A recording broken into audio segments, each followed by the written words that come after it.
Hello बच्चों, कैसे हो आप लोग? ठीक ठाक। चलो, पढ़ाई लिखाई चल रहा है। पिछली क्लास में लेक्चर में हमने रॉल्स लॉ बताया था, याद होगा। Rawls law, vapour pressure of solution. उसमें बताया था एक दो न्यूमेरिकल बता दें, फिर आगे चलेंगे। तो आज का जो टॉपिक होगा आज की क्लास में, हाँ ठीक है, ऐसे ही पढ़ते रहें। Very good. तो आज की क्लास में जो टॉपिक होगा, एक आध न्यूमेरिकल पहले बता दूं रॉल्स लॉ को समझाने के लिए। अब ऊपर से फिर हम लोग पढ़ेंगे आइडियल और नॉन आइडियल सॉल्यूशन क्या होता है, एजियोट्रॉप्स क्या है। आज का टॉपिक होगा आइडियल आइडियल सॉल्यूशन। मेनली यही होगा, ideal solution, non ideal solution, non ideal solution, ठीक है, एंड एजियोट्रॉप्स। एजियोट्रॉप्स या फिर एजोट्रॉपिक मिक्सचर भी कहते हैं। एजोट्रॉप्स कहें या एजोट्रॉपिक मिक्सचर कहते हैं। ये आज हमें डिटेल में पढ़ना, लेकिन उससे पहले रॉल्स लॉ को थोड़ा हम लोग, क्योंकि आइडियल और non ideal solution Rawls law पर होगा, और लास्ट लेक्चर में हमने रॉल्स लॉ समझाया था, काफी लंबा टाइम दिया था उसमें।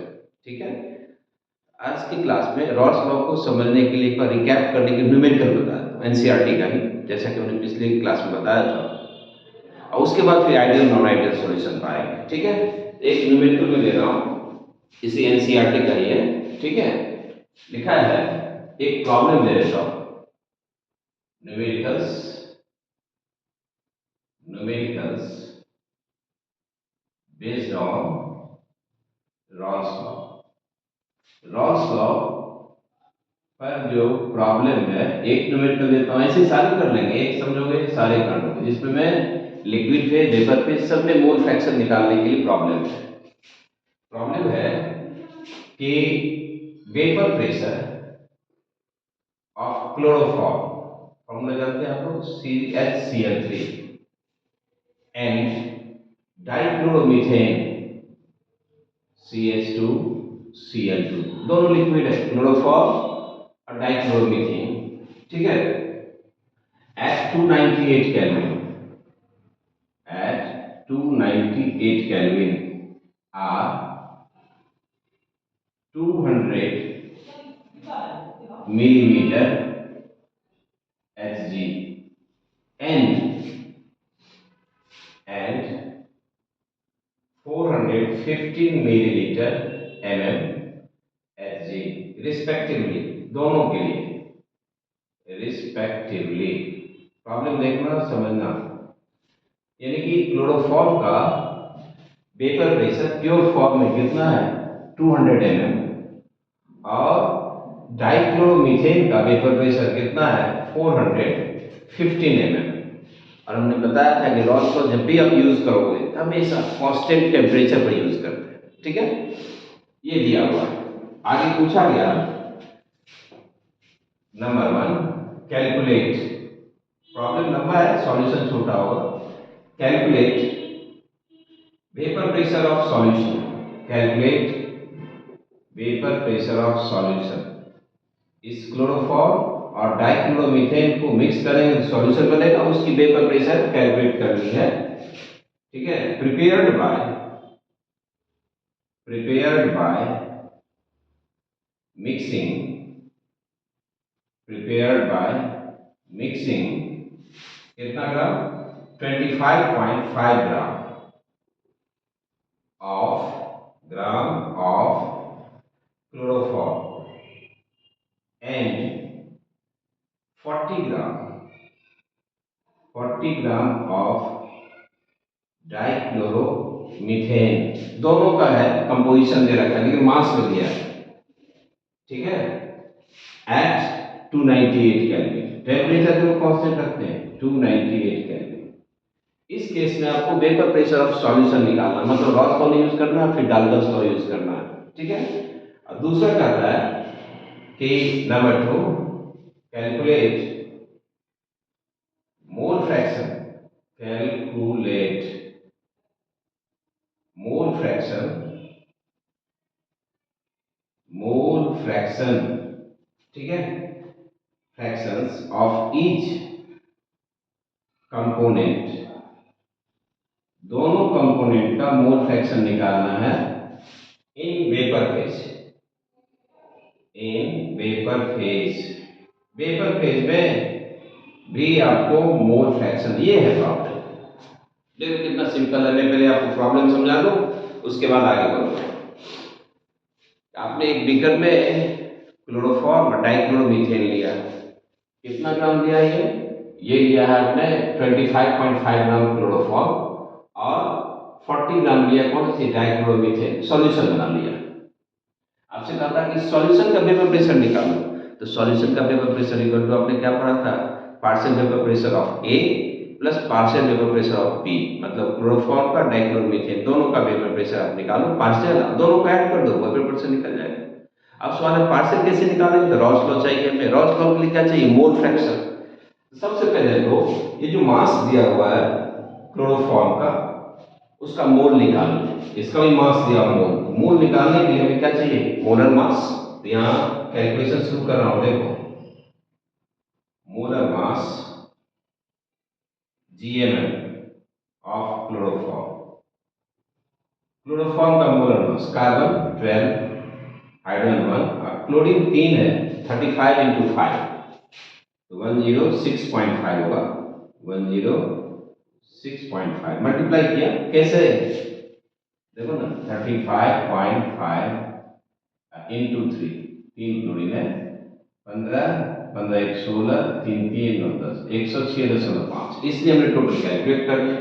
अब इस सब को ऐड करोगे तो हो जाएगा सभी 127, 127.5। देखो कितना हो गया, 6 और 13, गलती किया हमने, कितना हो गया ये 13 यहाँ है तो 13 कर दो, यहाँ 106 एंड प्लस 12 कितना हो गया 118, अब 1 ऐड करोगे तो कितना होगा 119, 199.5 मोलर मास निकाल लिया। ठीक है, किसका, क्लोरोफॉर्म का। अब निकाल लेंगे इतना ग्राम पर मोल, ठीक है। फिर मोलर मास, अब ये क्यों निकालते हैं, तो मोल चाहिए, मोल होगा तभी तो मोल फ्रैक्शन निकलेगा। Molar mass of dichloromethane, dichloromethane CH2Cl2, carbon 12 होगा, 2 हाइड्रोजन है, 2 क्लोरीन है तो 71। अब इस सबको ऐड कर दो 15 हो गया, 15 कितना हो जाएगा, ऐड करो तो 7 2 9 85, इसका हो जाएगा मोलर मास 85 ग्राम पर मोल। मोलर मास निकालना है, ये निकाल लिया, उसके बाद हम लोग क्या निकालेंगे, मोल फ्रैक्शन। ठीक है, so mole fraction of chloroform CH Cl3 equal to number of, ये मान पहले मोल निकालो तब मोल फ्रैक्शन निकालेंगे, पहले आप निकालेंगे number of moles. So number of moles of chloroform, mass कितना है 25.5 ग्राम और इसका मोलर मास कितना है 119.5। इसको आप जब सॉल्व करोगे तो इसकी वैल्यू आ जाएगी 0.213, मैं कैलकुलेशन किया हुआ 213 मोल लिख दिया। और ऐसे ही नंबर ऑफ मोल्स निकालो CH2Cl2 का, इसका मोल निकालो, इसका मास कितना है 40 ग्राम, 40 ग्राम है मास, और मोलर मास कितना है इसका, मोलर मास कितना 85, देख लो 40/85। तो इसको जब सॉल्व करोगे तो ये आ जाता है 0.47 मोल। अब दोनों का मोल निकल गया भाई, तो मोल फ्रैक्शन निकालना। So mole fraction of chloroform CH Cl3, तो number of mole 0.213 divided by total moles 0.213 plus mole कितना है 0.47, देख लो।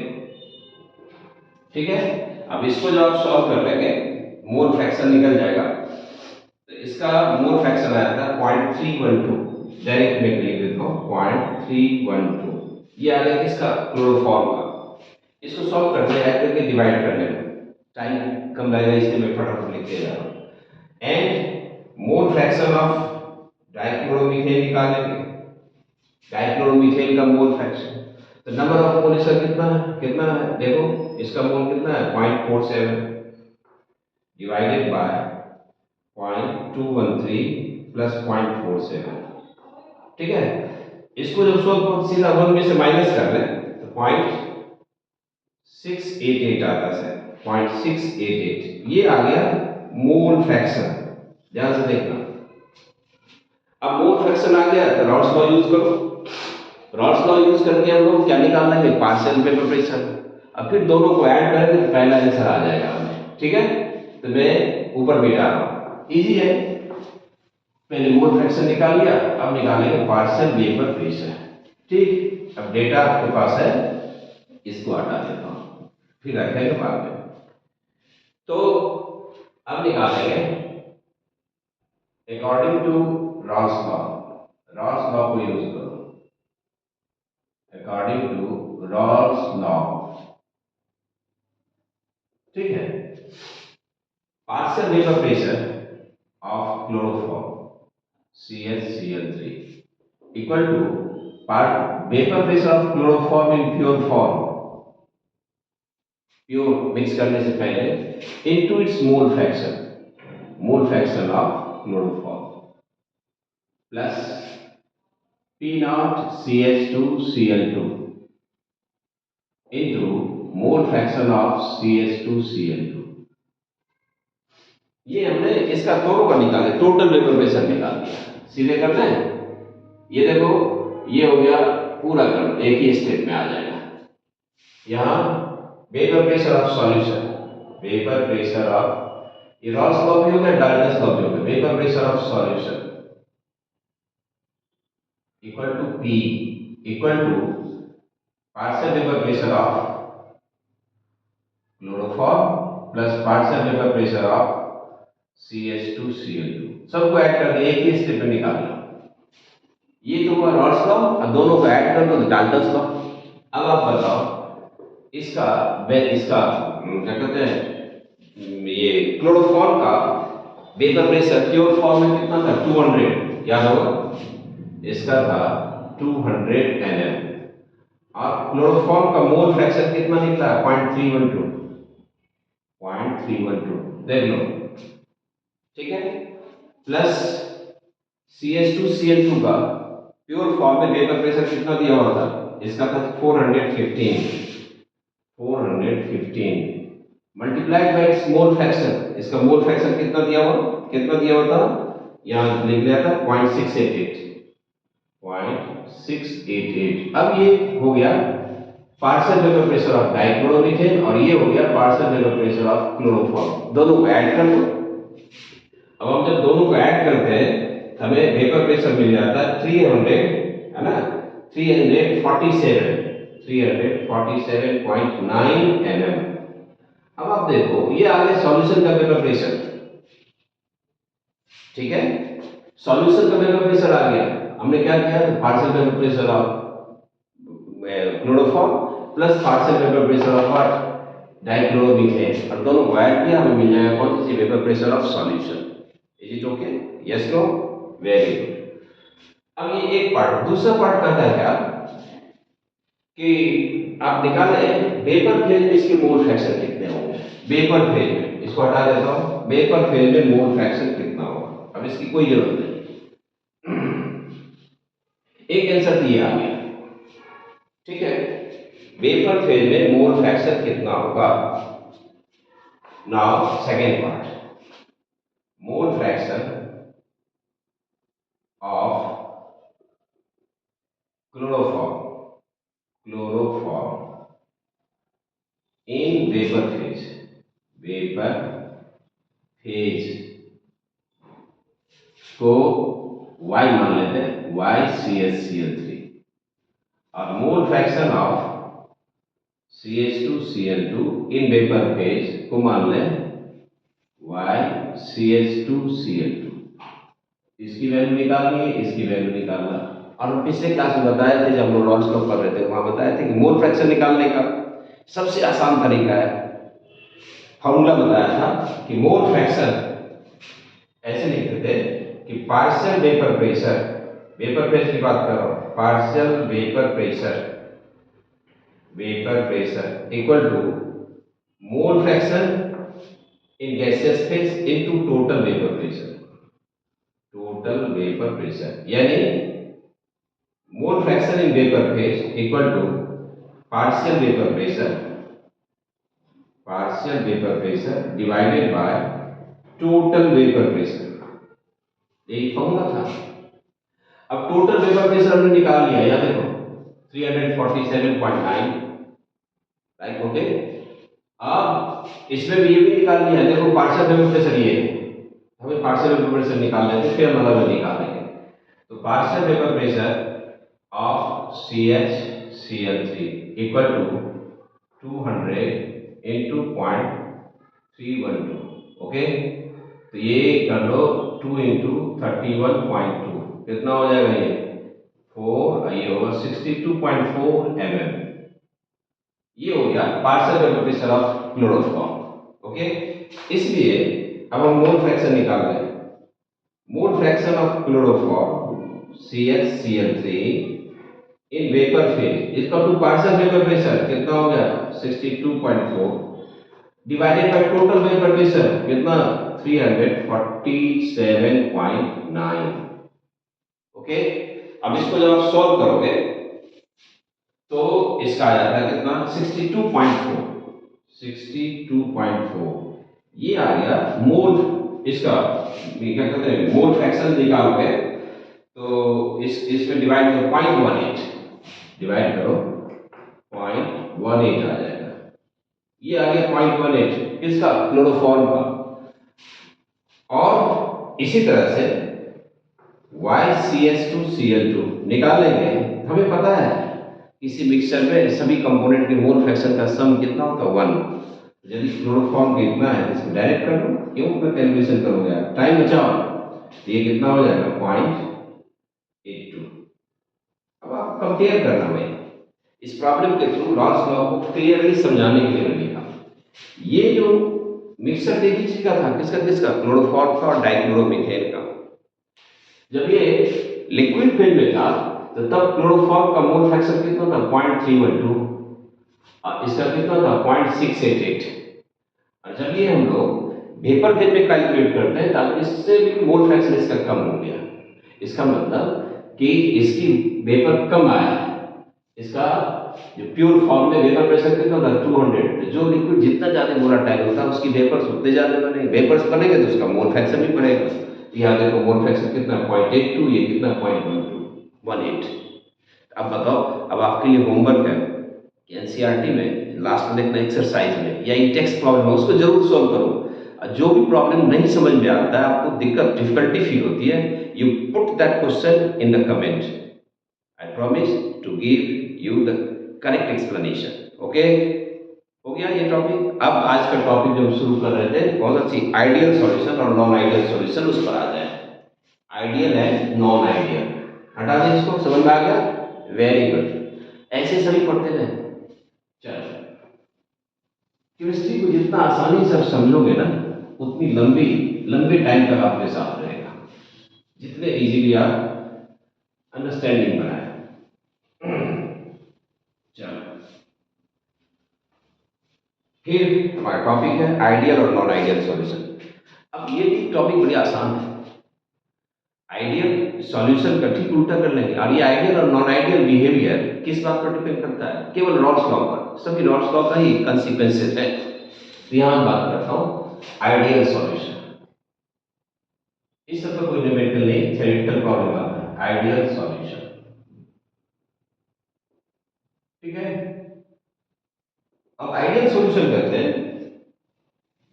ऐसे सॉल्यूशन जो रॉल्स लॉ को फॉलो करता है, ओबे करता है, कहीं गड़बड़ी नहीं होता है, exactly follow the Rawls law. 3-4 condition है, जब ए और बी को मिक्स करो तो वॉल्यूम चेंज क्या होता है 0, मानो 2 कंपोनेंट है, ठीक है, नॉर्मल हेक्सेन और नॉर्मल पेंटेन लिया, 10 ml इसका 10 ml इसका, तो वॉल्यूम कितना होगा 20 ml। जो एक्सपेक्टेड वॉल्यूम है उतना ही आएगा, मतलब वॉल्यूम चेंज नहीं होता है, neither the volume contract not the volume expends. ठीक है, इसलिए जिसमें वॉल्यूम चेंज क्या होता है, जीरो। जिसमें एंथैल्पी चेंज जीरो होता है, मतलब सॉल्यूशन मिक्स करोगे, कई बार क्या होता है जब आप सॉल्यूशन दो लिक्विड को मिलो मिक्स करो, हीट इवॉल्व होता है। सिंपल एग्जांपल लेबोरेटरी में आपने देखा होगा, वाटर में आप कोई भी कंसंट्रेटेड एसिड मिलाओ, sulphuric acid, nitric acid, the test tube becomes hot. इसका मतलब हुआ कि एक्सोथर्मिक प्रोसेस है, वहां हीट क्या होता है, निकल रहा है, डेल्टा एच नेगेटिव होगा। लेकिन आइडियल सॉल्यूशन में डेल्टा एच क्या होता है, जीरो, हीट न लिबरेट होती न एब्जॉर्ब होता है। और सबसे इंपॉर्टेंट चीज, ये दो कंपोनेंट को मिला दो, ए और बी को मिलाते हो, ए के बीच का जो इंटरमॉलिक्यूलर फोर्स है या बी और बी के बीच का जो इंटरमॉलिक्यूलर फोर्स है, उतने ही फोर्स ए और बी के बीच लाएगा। इस पॉइंट को ठीक से समझना, अभी आ रहा हूं। आइडियल सॉल्यूशन में यहां लिख देता हूं, has following characteristics, has following characteristics.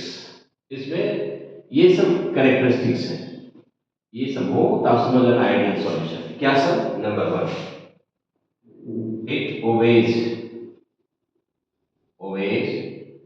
Rawls law, ये रॉल्स लॉ को ओबे करता है।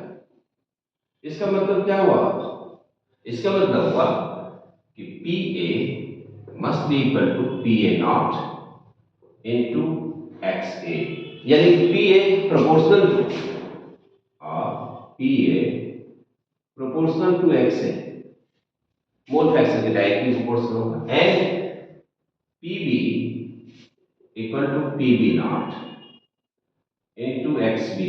इसका मतलब ये हुआ कि P B proportional to X B, mole fraction के डायरेक्टली प्रोपोर्शनल, एक स्ट्रेट लाइन आएगा, देखेंगे हम जब आप आर्सेल वेबर प्रेशर को मोल फ्रैक्शन के वर्सेस प्लॉट करोगे, यू गेट व्हाट, एक स्ट्रेट लाइन। ओके, ये बढ़ता जाएगा, मोल फ्रैक्शन बढ़ता जाएगा, ये भी बढ़ता जाएगा। ठीक है, इसको कम करते जाओ, ये भी क्या होगा, घटने लग शुरू हो जाएगा।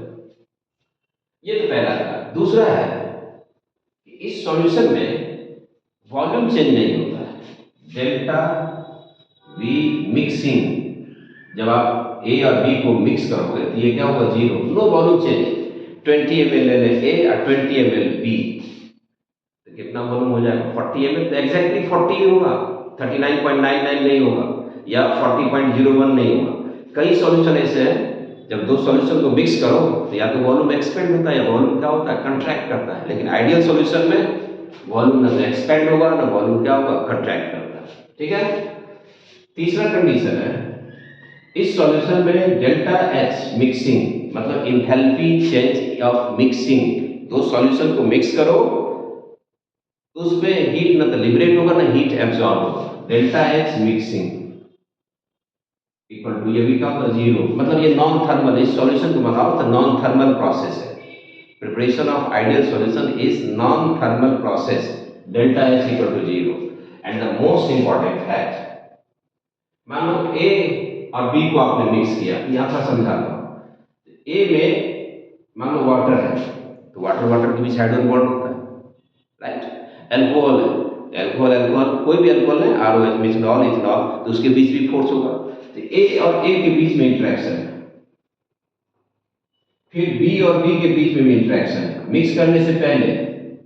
लेकिन जब दोनों को मिक्स करोगे, इस दोनों को जब आप मिक्स करेंगे तो एक नया फोर्स हो जाएगा, किसके किसके बीच, ए और बी के बीच फोर्स होगा। अब कहते हैं ये वॉल्यूम एक्सपेंड या कंट्रैक्ट क्यों नहीं करता है, तो जितनी ए और ए के बीच का इंटरेक्शन फोर्स है उतना ही फोर्स ए और बी के बीच लगता है, या बी और बी के बीच जो इंटरेक्शन का फोर्स है उतना ही फोर्स क्या होता है, A and B, the magnitude of interaction between A और B is exactly equal to what, nearly equal और exactly equal to what, A B. ठीक है, ए और बी के बीच में, यानी हम यूं लिखेंगे कि A interaction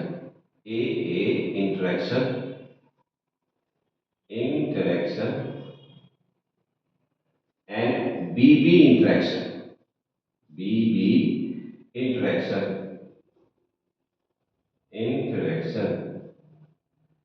equal to AB interaction, ये इंटरेक्शन बिल्कुल बराबर होगा इंटरेक्शन। तो वॉल्यूम ना तो एक्सपेंड होगा और ना वॉल्यूम कंट्रैक्ट होता है, ना हीट इवॉल्व होता है, ना हीट क्या होता है, एब्जॉर्ब होता है। क्यों होता है? जिस स्ट्रेंथ का बॉन्ड ये ब्रेक होगा उतनी उसी स्ट्रेंथ का बॉन्ड ये क्या होगा, बनेगा। बॉन्ड जब ब्रेक होता है तो एनर्जी क्या होती है, रिक्वायर्ड होती है। बॉन्ड जब बनता है तो एनर्जी क्या होती है, हीट क्या होती है, रिलीज होती है। तो जितनी हीट यहाँ जरूरत पड़ेगी, रिक्वायर्ड होगा, उतना हीट यहाँ क्या होता है, निकलता है। तो टोटल हीट कितना होगा, जीरो हो जाएगा। इसलिए कहते हैं डेल्टा एच मिक्सिंग क्या होगा, जीरो। डेल्टा बी एम भी क्या होगा, जीरो होगा। ओके, तो ये कैरेक्टरिस्टिक्स है किसका, आइडियल सॉल्यूशन का। शायद समझ में आ गया होगा सबको, आइडियल सॉल्यूशन समझ में आ गया। अब इसके कुछ एग्जांपल्स है, तो बोर्ड एग्जाम में आ जाता है एग्जांपल्स। जैसे एग्जांपल दे रहा हूं ऑफ, एक दो एग्जांपल जरूर याद रखना। Number one, normal hexane, normal hexane C6H14 plus normal pentane C5H12। ये नाम पता होगा आपको, 11 में पढ़े होंगे। नॉर्मल हेक्सेन और नॉर्मल पेंटेन को मिक्स करो। Normal hexane normal pentane mix करें, जितनी फोर्स हेक्सेन हेक्सेन हेक्सेन के बीच है उतना ही फोर्स हेक्सेन और पेंटेन के बीच में लगेगा। मतलब इंट्रैक्शन का जो स्ट्रेंथ है, मैग्नीट्यूड ऑफ फोर्स है, वो हमेशा क्या होगा, इक्वल होगा। तो और देखो एग्जांपल, बेंजीन में टॉल्यूइन मिला, बेंजीन C6H6, इसमें मिक्स कर दो टॉल्यूइन C6H5CH3। ठीक है, क्लोरोबेंजीन में ब्रोमो क्या कहते हैं, क्लोरोइथेन और ब्रोमोइथेन C2H5Cl और C2H5Br एक्सेट्रा। आपको ये एग्जांपल ला सकते, दो दो एग्जांपल जरूर याद रखना। और सिंपल सी पहचान है, यदि उसमें कोई नया फोर्स नहीं बनता, ना हाइड्रोजन बॉन्ड बनता है, ना टूटता है, तो ऐसे केस में हमेशा कौन सा फोर्स हो जाएगा, कौन सा एक सॉल्यूशन होगा, आइडियल सॉल्यूशन। ओके, अब ग्राफ की बात बाद में करते हैं, पहले हम दोनों चीज सीख लें। नॉन आइडियल सॉल्यूशन क्या होता है। ओके, ये समझ में आ गया आइडियल सॉल्यूशन के बारे में। नाउ नॉन आइडियल सॉल्यूशन देखो। अब नॉन आइडियल सॉल्यूशन ठीक इसका उल्टा काम करेगा। देखो उल्टा काम क्या होगा, यहां मैं लिख दिया नॉन आइडियल, इसी में लगा लेता हूं non ideal, non ideal solution. इसके कैरेक्टरिस्टिक्स क्या है, किसे कहोगे नॉन आइडियल, टू बता। Number one, it disobey, डिसओबेज Rawls law. ये रॉल्स लॉ को फॉलो नहीं करता है, रॉल्स लॉ को डिसओबे करता है, इससे डेविएट होता है, डेविएशन फ्रॉम रॉल्स लॉ। यानी that is PA, PA is not equal to PA naught into chi A, and PB is not equal to PB naught chi B। मतलब partial vector pressure Rawls law के द्वारा calculus के बराबर नहीं होगा, is not equal, is not equal. अब equal नहीं है तो दो केस होगा ना, या तो पीए की वैल्यू इससे ज्यादा होगा या इससे कम होगा, तो वो थोड़ी बाद में बता रहा हूं, पहले इसकी कैरेक्टरिस्टिक्स देख लें, एग्जांपल उसमें देंगे। ठीक है, नंबर टू, इस सॉल्यूशन के लिए for this solution delta V M mixing वाला वॉल्यूम जो है ये भी जीरो नहीं होता, जीरो नहीं होता है, या तो वॉल्यूम बढ़ेगा, चलो पहले लिखो कि जीरो नहीं होता है। यानी हम यूं लिख सकते हैं कि delta V M, V M का मतलब मिक्सिंग का वॉल्यूम, ये भी मिक्सिंग लिख लो, इज आइदर पॉजिटिव, पॉजिटिव होगा या नेगेटिव होगा, या तो वॉल्यूम बढ़ जाएगा एक्सपेंड करेगा, या वॉल्यूम क्या होगा, कंट्रैक्ट होगा। सिमिलरली फॉर दिस सॉल्यूशन, इस सॉल्यूशन के लिए delta H M mixing, enthalpy change zero नहीं होगा, इंथैल्पी हीट या तो एब्जॉर्ब होगा या फिर क्या होगा, रिलीज होगा, दोनों में से कुछ हो सकता है, यानी ये जीरो के बराबर नहीं होता है। इसका मतलब that is delta H mixing is positive और नेगेटिव, दोनों हो सकता है। और तीसरी चौथी बात, A interaction, interaction, interaction and BB interaction is not equal to AB interaction. ये AB इंट्रैक्शन के बराबर नहीं होगा। ठीक है जी। अब जब नहीं होगा इसके बराबर, या तो ये फोर्स AA इंट्रैक्शन इससे स्ट्रांग होगा, या फिर AA इंट्रैक्शन इससे क्या होगा, कमजोर होगा। नया जो फोर्स बनेगा सॉल्यूट और सॉल्वेंट के बीच का जो फोर्स मिलेगा वो क्या होगा, स्ट्रांग हो सकता है या वीक हो सकता है। जब ये स्ट्रांग हो जाएगा तो वॉल्यूम क्या होगा, कंट्रैक्ट होगा। कहाँ गया, डेल्टा V क्या होगा, नेगेटिव, और एंथैल्पी भी क्या होगी, नेगेटिव, हीट रिलीज होगा। और जब ये फोर्स वीक हो जाता है, अभी एग्जांपल दे रहा हूं, AB इंट्रैक्शन भी वीक हो जाएगा तो तब ये कमजोर फोर्स है तो वॉल्यूम क्या होगा, बढ़ेगा। जैसे वाटर में आप अल्कोहल मिला दो, 100 ml वाटर ले और 100 ml अल्कोहल इथेनॉल मिला दे तो 200 वॉल्यूम नहीं होगा, 200 से ज्यादा हो जाए, थोड़ा सा ज्यादा, 200.1 हो सकता है, 200.09 हो सकता है, लेकिन वॉल्यूम एक्सपेंड होगा जरूर। ठीक है, क्यों, रीजन भी बताऊंगा। ये समझ में आ गया सबको क्लियरली? तो ये कहते हैं हम लोग इसको नॉन आइडियल। अब इस नॉन आइडियल में दो केस है। एक case one, non ideal solution, example इसी में देंगे, non ideal solution showing positive deviation. अब पॉजिटिव डेविएशन किससे, तो फ्रॉम रॉल्स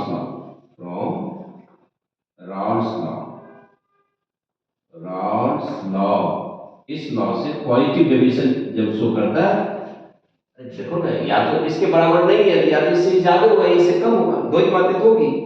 तो जब इससे ज्यादा हो जाएगा तो हम उसको कहते हैं कौन सा, ये इसके भी कैरेक्टरिस्टिक्स है। नंबर वन, कि PA is greater than PA not into XA। देखो ज्यादा है, जब ये पॉजिटिव डेविएशन हो रहा है, and PB is greater than PB not XB। दूसरी बात, डेल्टा V मिक्सिंग ये होगा पॉजिटिव, ऐसे याद रखना, पॉजिटिव डेविएशन पॉजिटिव होगा। तीसरी बात, delta VM mixing, sorry delta H mixing, ये भी क्या होगा, पॉजिटिव। मतलब ये प्रोसेस एंडोथर्मिक हो जाता है, हीट एब्जॉर्ब होता है। ऐसे सॉल्यूशन बना हुए पॉजिटिव डेविएशन वाले सॉल्यूशन, इट रिक्वायर्स हीट। ठीक है। और चौथी बात, अब बताओ, वॉल्यूम बढ़ रहा है, इसका मतलब AB इंट्रैक्शन क्या है, वीक है। जितना वीक होगा दो कंपोनेंट में, वॉल्यूम क्या होता है, एक्सपेंड होगा। फाइनल AB यानी AA इंट्रैक्शन या फिर BB इंट्रैक्शन, इस AB इंट्रैक्शन से क्या होगा, स्ट्रांग। ये फोर्स मजबूत था और ये फोर्स क्या है, कमजोर है। जैसे बॉन्ड ब्रेक होगा, यहाँ की बॉन्ड ब्रेक होगा, फिर नया बॉन्ड बन रहा है AB के बीच में, वो फोर्स यदि इंट्रैक्शन वीकर है तो वॉल्यूम क्या होता है, एक्सपेंड होता है। तो AA या फिर BB, ठीक है, interaction is stronger than AB interaction. Solution में जो इंटरेक्शन हो रहा है सॉल्यूट और सॉल्वेंट के बीच में, वो इंटरेक्शन वीकर होगा, और जो प्योर कंपोनेंट था उसके इंटरेक्शन क्या होगा, स्ट्रॉन्ग होगा देन AB इंटरेक्शन मतलब इंटरमॉलिक्यूलर फोर्स, इससे स्ट्रॉन्ग होगा। इसको कहते हैं हम लोग non ideal solution showing positive deviation. ठीक है। अब इसके एग्जांपल्स आप लिख सकते हो, पॉजिटिव डेविएशन कई है, इसके एग्जांपल से दे लेते हैं, फिर ग्राफ के थ्रू समझाओ। ठीक है, ध्यान से करना, थियोरेटिकल है केवल, लेकिन थ्योरी भी दिमाग में सेट हो जाए तो ही भूलोगे, अदरवाइज बिल्कुल भी भूलना चाहिए। ओके, एग्जांपल देखो, इसके एग्जांपल्स दे रहा हूं, किसका, for solution non ideal solution showing what, positive deviation. Ethanol ले लें और एसीटोन ले लो भाई, acetone CH3 CH propanone acetone जो भी आपके, इसको आप ले लो, इथेनॉल और एसीटोन। ओके, कार्बन डाइसल्फाइड पे आप एसीटोन मिला दो, CH2 कार्बन डाइसल्फाइड, बड़ा वो नॉन पोलर है। यहां दूसरा ले लें, carbon disulphide CH2 plus acetone, कोई भी ले, CH3, ठीक है। और ले सकते हो, सबसे आसान है, अल्कोहल कोई भी ले, इथेनॉल, और इसमें मिक्स कर लो वाटर, एक्सेट्रा। ये सब है non ideal solution showing point. अब रीजन बता देता हूं, समझ लो भाई। जब आप वाटर की बात करते हो, देखो वाटर में स्ट्रॉन्गर हाइड्रोजन बॉन्ड होता है, या समझ लें इंटरमॉलिक्यूलर फोर्स स्ट्रॉन्ग होता है, HOH। मैं इसी वाटर वाटर के बीच ए इंटरेक्शन या बीबी इंटरेक्शन की बात कर रहा हूं। क्यों? पॉजिटिव नेगेटिव पॉजिटिव, ठीक है जी। हाइड्रोजन बॉन्ड स्ट्रॉन्गर है, फिर ये बॉन्ड बनता जाएगा, ऐसे चलता जाएगा। लेकिन जब ये वाटर अल्कोहल के बीच बॉन्ड बनता है, तब देखना HOH, अल्कोहल में क्या है HOR, इथेनॉल लगे या C2H5 कर देता हूं, C2H5। जिस स्टूडेंट ने 11th में पढ़ा हुआ केमिकल बॉन्डिंग, उसको तुरंत समझ जाओ। अब इस इथाइल ग्रुप के पास क्या है, प्लस आई इफेक्ट, ऑक्सीजन की इलेक्ट्रोनेगेटिविटी का कंपनसेट होगी, यानी ये इस पर जो पोलरिटी है वो काफी कम हो जाएगा, पॉजिटिव और नेगेटिव, ठीक है। यहां चार्ज उतना ही रहेगा, नेगेटिव पॉजिटिव पॉजिटिव। यहां भी फोर्स बन रहा है, लेकिन ये फोर्स स्ट्रॉन्गर होगा किससे, वाटर अल्कोहल से। तो एक भी इंटरेक्शन यदि वीक हो जाए तो कौन सा सॉल्यूशन होता है, पॉजिटिव डेविएशन, ठीक है, सिंपल था। अब चलो case 2 non ideal solution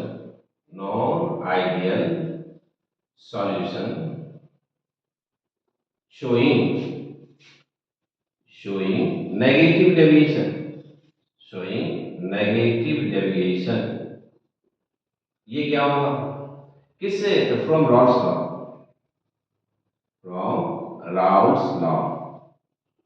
law से नेगेटिव डेविएशन जो शो करता है वो सॉल्यूशन क्या होता है। ठीक इसका उल्टा कर ले, तो नेगेटिव है ना, इसका मतलब Pa की वैल्यू Pa0 x से क्या होगी, कम होगी, Pb की वैल्यू Pb0 xb से क्या होगी, कम होगी, ठीक है। इसके लिए कैरेक्टरिस्टिक जानो, non ideal solution showing negative deviation, आसान है, थोड़ा ध्यान से समझना, लर्न करने की जरूरत पड़ेगी।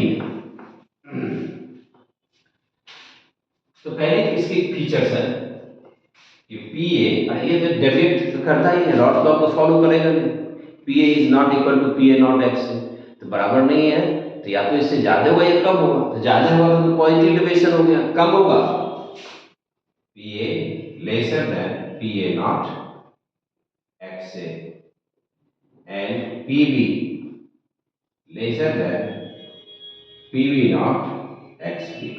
देखो इजी टू अंडरस्टैंड।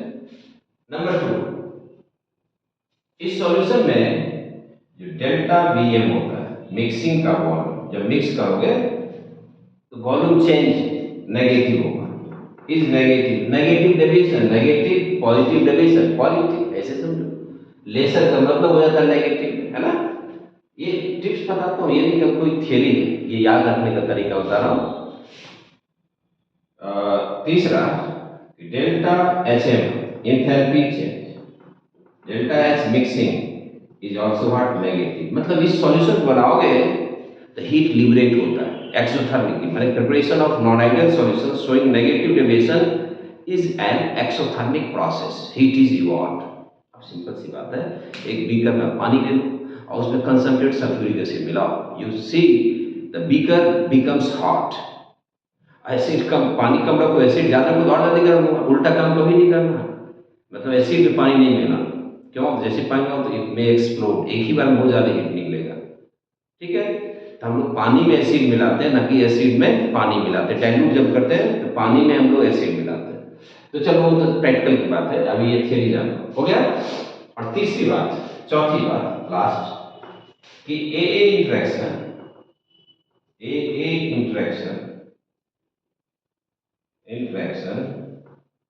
और बी बी इंटरेक्शन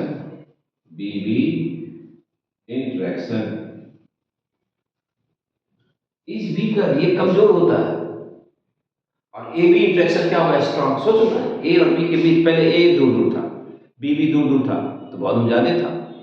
अब जब ए और बी के बीच इंटरेक्शन स्ट्रॉन्ग होगा तो पास पास आएगा, तो वॉल्यूम क्या होगा, कंट्रैक्ट कर जाएगा। क्या लिखा, ए इंटरेक्शन और B B interaction is weaker than A B interaction. Solvent और सॉल्यूट के बीच का इंटरेक्शन है वो स्ट्रॉन्ग हो गया, इंटरेक्शन। इस कंडीशन को फॉलो करने वाले सॉल्यूशन क्या करते हैं हम लोग, non ideal solution showing negative deviation from Rawls law. इसके भी कुछ एग्जांपल्स ले लें। इसके एग्जांपल्स नोट कर लो, ऊपर लिख देता हूं। इसमें हमने बताया था कि किसी भी कंसंट्रेट एसिड को आप मिला दो किसमें, तो पानी में, हमेशा सॉल्यूशन क्या होता है, नेगेटिव डेविएशन शो करता है। कॉमन एग्जांपल्स है, इसके एग्जांपल्स है। Number 1 phenol. फिनॉल जानते हो सब, फिनॉल है OH और एनिलीन, इसको आप मिला दो, aniline, you will get NH2, not NH3, NH2, aniline, phenol और एनिलीन को मिला। अब आप देखोगे फिनॉल फिनॉल के बीच भी बॉन्ड बना हुआ है, एनिलीन एनिलीन के बीच में, लेकिन जब फिनॉल एनिलीन के बीच बनता है, इसका जो प्रोटोनिक हाइड्रोजन है इस नाइट्रोजन के साथ स्ट्रांगली अटैच हो जाता है। जब मिक्स करोगे तो यहाँ पे बॉन्ड बना के भी दिखा देता हूँ, ए बी इंटरेक्शन समझा रहा हूँ। ये फिनॉल है OH है ना, NH2 और फिर यहाँ भी C6H5 लगा दिया। अब इस पर लोन पेयर भी, अब ये पार्ट क्या है, पॉजिटिव, ऑक्सीजन क्या है, नेगेटिव, और यहाँ नाइट्रोजन पर क्या होगा, नेगेटिव, लोन पेयर भी है, इलेक्ट्रॉन रिच है, यहाँ जो फोर्स होगा ये फोर्स काफी स्ट्रांग हो जाता है। किससे, तो फिनॉल फिनॉल के बीच का जो फोर्स है, या एल्डिन एल्डिन के बीच का जो हाइड्रोजन बॉन्डिंग है, इंटरमॉलिक्यूलर फोर्स है, वो वीकर होता है, ये फोर्स क्या है, स्ट्रॉन्गर हो जाता है। हमने क्या बताया था कि ये फोर्स कमजोर हो किससे, ए बी इंटरेक्शन से, मतलब ए बी इंटरेक्शन स्ट्रॉन्गर हो जाना चाहिए, स्ट्रॉन्ग हो गया, इस वजह से नेगेटिव डेविएशन शो करेगा। ठीक है, और एग्जांपल देख लो, पता चल जाएगा। फिर इसको ग्राफिकली कैसे हम शो करते हैं वो बात बताते हैं। तो आगे और एग्जांपल लेते हैं। वाटर में आप कंसंट्रेटेड कोई भी एसिड मिलाओ, सल्फ्यूरिक एसिड मिला दो, नाइट्रिक एसिड मिला दो, यही लिख देता हूं, जो भी याद है आप लिख सकते हो, कंसंट्रेटेड नाइट्रिक एसिड, कोई मिनरल एसिड मिला दो, और तो आपको मिलेगा कौन सा solution, non ideal solution showing negative deviation. इतना ही नहीं, और ले लें क्लोरोफॉर्म CHCl3, इसमें आप मिला दो एसीटोन, एसीटोन देखो भाई, एसीटोन CH3CH3। अब क्लोरोफॉर्म के बीच का फोर्स क्या था, कमजोर था, एसीटोन के बीच का भी इंटरेक्शन के बीच था, लेकिन जब इसको मिक्स करोगे तब ये फोर्स स्ट्रांग होगा। कैसे, तो देखना Cl और यहाँ H है, और इसका कार्बोनिल ग्रुप है, कार्बोनिल कार्बन CH3। अब इसके बीच हाइड्रोजन बॉन्ड बनता है, स्ट्रॉन्गर हाइड्रोजन बॉन्ड बन जाता है, स्ट्रॉन्गर फोर्स बना। तो जैसे ए बी इंटरेक्शन स्ट्रॉन्ग होगा तो हमेशा क्या बनता है, non ideal solution showing negative deviation. I hope कि आपको सबको ये बात समझ में आ गई होगी। नहीं समझ में आए तो पढ़ना, वीडियो फिर से देखना, NCERT भी कंसल्ट करना, और फिर हमें कमेंट में जरूर पूछोगे। आप जब कमेंट में पूछेंगे नहीं प्रॉब्लम, तो आगे कहाँ से बढ़ेंगे। ठीक है, चलो अब इन्हीं बातों को ग्राफिकली हम दिखाते हैं। ग्राफिकल रिप्रेजेंटेशन कैसे दिखाएंगे, ग्राफ के थ्रू आप आइडियल और नॉन आइडियल सॉल्यूशन को लिख लिया होगा सबने, स्क्रीनशॉट भी ले सकते हो, जो लेट लिख रहे हो स्क्रीनशॉट ले लो। चलो ओके, मैं अब इस बात को ग्राफिकली बता रहा हूं, ग्राफ के थ्रू कैसे समझेंगे आइडियल और नॉन आइडियल सॉल्यूशन हो जाता है। ग्राफिकल रिप्रेजेंटेशन, ग्राफिकल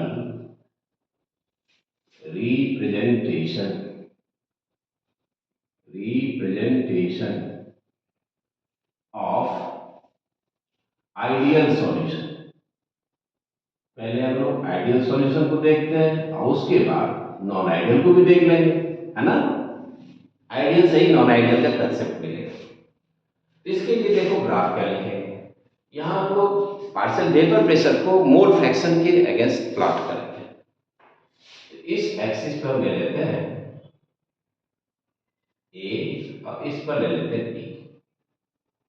यहां ओरिजिन में ध्यान से देखना, ये ले लिया पी ए, ये ले लिया पी बी। अब यहां पर इस पॉइंट पर प्योर ए है, यहां मोल फ्रैक्शन ऑफ ए कितना होगा 1, और प्योर है, फ्रैक्शन कब होगा जब मिक्स होगा। अब बीच वाला यहां इस पार्ट पर क्या है प्योर बी, तो यहां एक्स बी की वैल्यू कितना होगा 1, और यहां एक्स ए का मोल फ्रैक्शन कितना होगा 0। मतलब when we move from left to right mole fraction of A decreases and mole fraction of B, यहां क्या ये इनिशियल है, ये प्योर ए पी ए, और ये क्या है पी बी। ओके, ये ग्राफ आप ऐसे प्लॉट कर, लाइन सीधी है इसको सीधी कर दो भाई, ग्राफ जब बनाते हैं तो स्ट्रेट रखो, देखो हो गया। इस पर हमने पी ए ले लिया, इस पर क्या है पी बी। इस एक्सिस पर देखना ये मोल फ्रैक्शन डिक्रीज होता जा रहा है, डिक्रीजेज, और इसका मोल फ्रैक्शन क्या हो रहा है इंक्रीज होता जा रहा है। इसका मतलब यूं समझे कि इस पॉइंट पर प्योर बी है, यहां पर इस पॉइंट पर प्योर ए है, और यहां से यहां मिड में सॉल्यूशन है। लेफ्ट साइड में जो सॉल्यूशन है वहां मोल फ्रैक्शन ऑफ ए क्या है ज्यादा और मोल फ्रैक्शन ऑफ बी क्या है कम। राइट साइड में चलोगे तो मोल फ्रैक्शन ऑफ ए क्या है कम है और मोल फ्रैक्शन ऑफ बी क्या है ज्यादा है। ओके, अब रॉल्स लॉ क्या कहता है कि जैसे ही आप मोल फ्रैक्शन, आपने पढ़ा था कि partial vapour pressure is directly proportional to what mole fraction. Mole fraction बढ़ता जाएगा तो पार्शियल वेपर प्रेशर भी क्या होगा बढ़ता जाएगा। मोल फ्रैक्शन घटता जाएगा कम होता जाएगा तो पार्शियल वेपर प्रेशर भी क्या होगा कम होगा। अब बताओ जब लेफ्ट से राइट तरफ चलते हैं तो मोल फ्रैक्शन क्या हो रहा है डिक्रीज हो रहा है, देखो 1 है फिर 0.9 फिर 0.8 फिर करते करते करते यहाँ क्या होगा 0। यानी कि यहाँ पर आके यहाँ लाइन खींचता हूँ स्ट्रेट लाइन जो कि इस ओरिजिन को टच करेगा, यहाँ पर आके ये क्या होगा 0, स्ट्रेट लाइन है। देखो ये हो गया कौन सा सी पी ए की value P A naught into X A के बराबर होगा। देखो आइडियल सॉल्यूशन के लिए अब ये ग्राफ बता रहा है कि जैसे जैसे आप लेफ्ट से राइट चलते हो तो ए का मोल फ्रैक्शन डिक्रीज होता जा रहा है, इसलिए इसका पार्शियल वेपर प्रेशर भी क्या हुआ डिक्रीज होता गया, पहले ज्यादा था फिर घटता गया यहाँ आके 0 हो गया। क्यों 0 हुआ तो यहाँ मोल फ्रैक्शन ऑफ ए है ही नहीं, यहाँ प्योर बी है। ओके, सिमिलरली दोनों बात होगी, ए का पार्शियल वेपर घटता जाएगा और बी चूंकि बढ़ता जाएगा, देखो 0 है 0 से क्या होगा 1, तो बी का पार्शियल वेपर प्रेशर क्या होगा बढ़ता जाएगा, बी का पार्शियल वेपर प्रेशर इंक्रीज होता गया। इनको स्ट्रेट लाइन लिखना, ये हो गया पीबी, यहां लिखता हूं this is P B, P B equal to P B not into X B. देखो रॉल्स लॉ फॉलो कर रहा है और सॉल्यूशन का वेपर प्रेशर निकालो किसी पॉइंट में तो पी और पीबी को क्या करेंगे ऐड करेंगे, तो ये लाइन बताएगा सॉल्यूशन का वेपर प्रेशर। मैं अलग अलग कलर्स लिख देता हूं, ये इस पॉइंट से इस पॉइंट को कनेक्ट करो, ये जो होगा ये वेपर प्रेशर ऑफ सॉल्यूशन होगा, this is vapour pressure of solution. So this is P equal to PA plus PB, मतलब partial vapour pressure of A and partial vapour pressure of B। ये graph बताता है किसको ideal solution, ये है for ideal solution. ये ideal solution के लिए ग्राफ लिखा। अब नॉन आइडियल में दो ग्राफ होंगे, एक केस में ये इंक्रीज होता है, दूसरे केस में क्या हो रहा है, डिक्रीज हो रहा है। इसी में लिख देता हूँ, इसी के साथ कंपेयर भी करेंगे। ओके, यहाँ मैं इसको हटा के यहाँ लिखते जा रहा हूँ।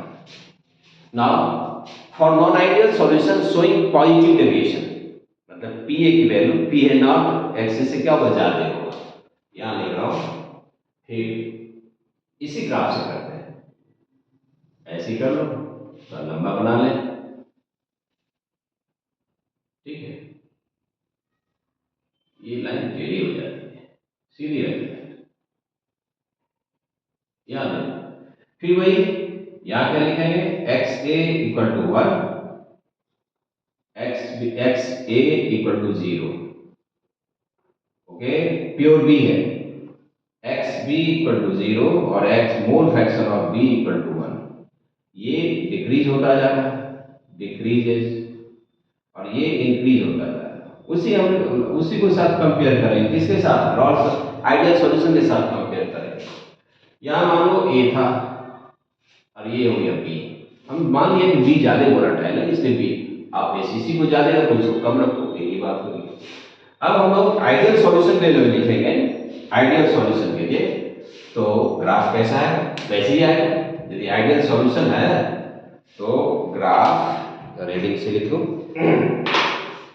देखो ग्राफ आएगा ऐसा, आइडियल के साथ ही कंपेयर करो, स्ट्रेट लाइन आएगा, ये बी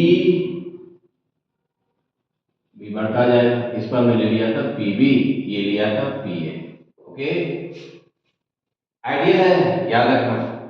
और इस दोनों को मिला दो तो सॉल्यूशन होगा, ये सॉल्यूशन का वेपर प्रेशर है, this is vapour pressure of what, solution, यही ग्राफ लिखा। लेकिन अब इसके साथ कंपेयर करना है कि यदि सॉल्यूशन आइडियल नहीं है, नॉन आइडियल है, नॉन आइडियल में भी पॉजिटिव डेविएशन शो कर रहा है, तब जैसे जैसे मोल फ्रैक्शन बढ़ता जाएगा, घटता जाएगा, तो पार्शियल वेव घटेगी, लेकिन घटने का रफ्तार स्ट्रेट लाइन नहीं होगा, बल्कि ऐसा होगा, देखो ये इसके ऊपर ऐसे आएगा, घटेगा तो, लेकिन ऐसे कर्व लाइन आएगा, ये भी बढ़ता जाएगा, देखो ये मोल फ्रैक्शन बढ़ता जा रहा है तो इंक्रीज होगा ऐसे,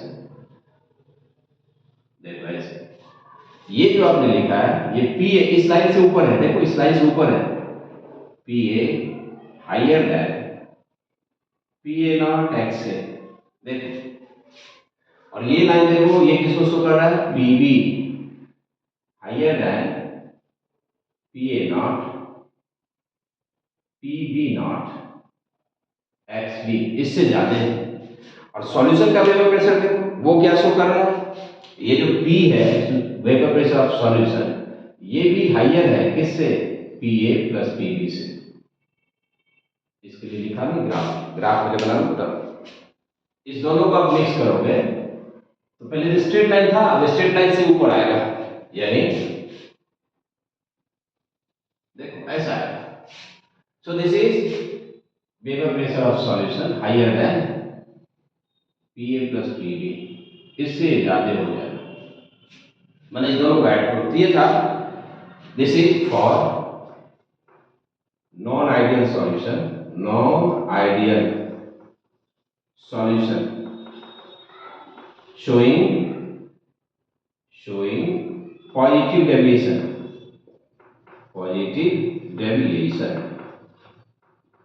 ठीक है, showing what, पॉजिटिव डेविएशन। और इसी तरह से यदि हम लिखें किसके लिए, non ideal solution showing what, negative deviation, तब कैसा ग्राफ होगा। तो मैं इसी में करेक्शन कर देता हूँ, चलो लिख दूँ, आप लोगों को कंफ्यूजन हो जाएगा ऐसे। अब मैं तीसरा ग्राफ ले रहा हूँ, यहाँ देखो ए बी, जितने बार लिखोगे अच्छी बात, इस पर पी ए या P B, okay, mole fraction of A equal to 1, mole fraction of A equal to 0, mole fraction of B equal to 0, mole fraction of B equal to 1, this mole fraction decreases और इस mole fraction increases from left to right. तो ideal solution के respect में हमें समझना है, याद रखना, we are comparing it only with what, ideal solution. तो ये मान लो आइडियल सॉल्यूशन के लिए, ये यदि सॉल्यूशन आइडियल होता जैसे स्ट्रेट लाइन आता है ना, ये आइडियल होता तो ये भी स्ट्रेट लाइन आता, देखो आएगा। और सॉल्यूशन यदि आइडियल है, आइडियल होगा तो फिर सॉल्यूशन का वेव इक्वेशन यही आता, देखो स्ट्रेट लाइन, ये आइडियल का। अब इस आइडियल के साथ आप कंपेयर करो डेविएशन, तो डेविएशन कैसा शो करता है, नेगेटिव, तो नेगेटिव डेविएशन में क्या करेंगे हम लोग, ये देखो ये ऊपर गया और यहां देखेंगे ये आ गया ए का, ये आ जाएगा बी का, this is for B and this is for solution, यानी यहां लिखो P A lesser than P A not, Raoult's law से जो आप कंपेयर करते हो, रॉस लॉ होती है, देखो ये स्ट्रेट लाइन उससे कम आगे, P B is lesser than P B not x B, और सॉल्यूशन का वेव इक्वेशन याद देखना, P is lesser than PA plus PB, बस हो गया। आज का लेक्चर इतना ही था। नेक्स्ट लेक्चर में, चूंकि लंबा वीडियो नहीं चलता है, आपको भी थक जाओगे छोटे छोटे वीडियो में देखें, अगले वीडियो में हम एज टॉपिक मिक्सर बता देंगे, थोड़ा इंपॉर्टेंट टॉपिक है कॉम्पिटिटिव एग्जाम के लिए, और उसके बाद शुरू हो जाएगा, अब पहले बता रहा हूँ कॉलिगेटिव प्रॉपर्टीज शुरू हो जाएगा, ठीक है।